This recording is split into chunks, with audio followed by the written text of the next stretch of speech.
Good afternoon. Thank you all for being here.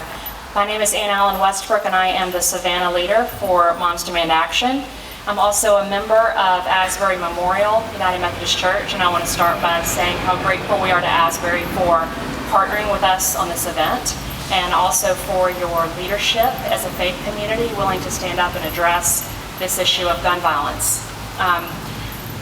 I joined Moms Demand Action in early 2013, several months after the shooting at Sandy Hook devastated the community of Newtown. My husband is from Newtown, my in-laws still live there, and I saw the effects on that town of living through such an unspeakable tragedy, and they go on today.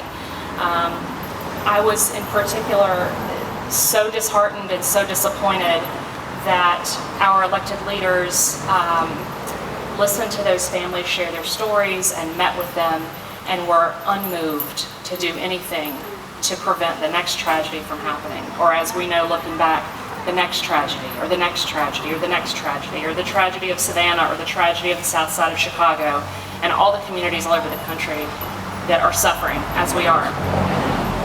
In June of this year, ironically, Moms was planning a national campaign to engage faith communities in confronting the issue of gun violence. In the very week that I was discussing this, a stranger walked into a Bible study at Mother Emanuel AME in Charleston and gunned down 9 people who welcomed him into their midst. And the next day, my pastor Billy and I started talking about how we could engage as a faith community in this issue so that this does not continue to happen. We just could not continue to stand by and do nothing while this goes on. And Ribbons for a Reason began, and it began with 18 ribbons that we hung for the first 6 months of 2015. There were 18 individuals on the fence then, and we have continued to add and continue to add ribbons for each person in our community that we've lost to gun violence. And as everyone knows here, and as Lindsay has already touched on, we have an epidemic of gun violence in our community. We have seen multiple women die at the hands of intimate partners with guns this year. We have lost 5 young people under the age of 18.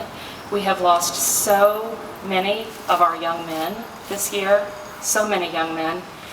And as Lindsay pointed out, it's very easy to become disheartened and jaded and give up, but that's not what we're going to do.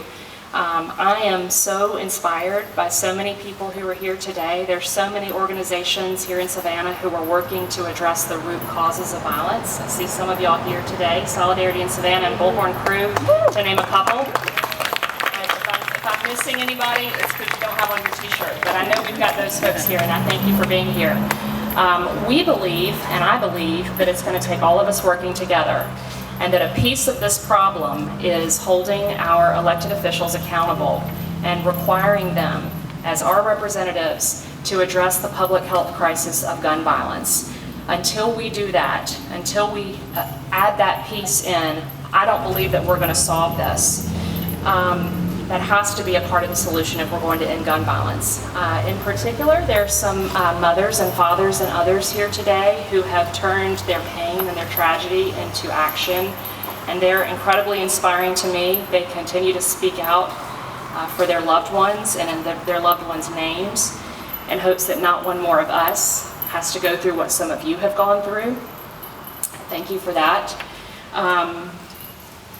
All of us working together, I believe, can heal our country and can heal our city, and we can end gun violence.